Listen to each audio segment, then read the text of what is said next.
Многу често кога одеме на маршевите, само што се објаве, нели, дека ќе има марш, гледам пали, а овие досадни. Идете, жалети си деца. Значи, овоа, гледате шо е, нели? Секоја сабајле и секоја вечер сме тука. Овоа на нас ни е како втор дом.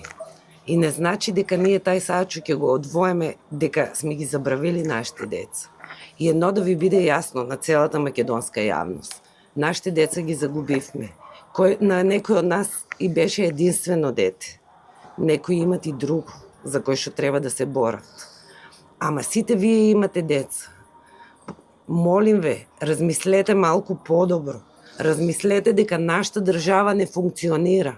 Не е решение сите да излеземе. Како што поиде работата последните 5 години, колку луѓе се иселија и уште ќе се иселат. Конкретно, мојот втор син исто беше таа вечер у дискотека. Сега моментално е во Хрватска. Не сакам сета оваа тортура онда ја доживува, ние што ја доживуваме. Не само он. Значи кажуваме 62 починати, над 200 повредени. А дека се другите над 300 до тие 650 посетители што се били таа вечер и што се го гледали тоа. Дека сме ние родителите што мртви деца таму претуравме за да си ги тражиме нашите деца. Значи стварно емпатија да се немало. Молим ве, размислете уште еднашка за иднината на вашите деца. Тоа од мене.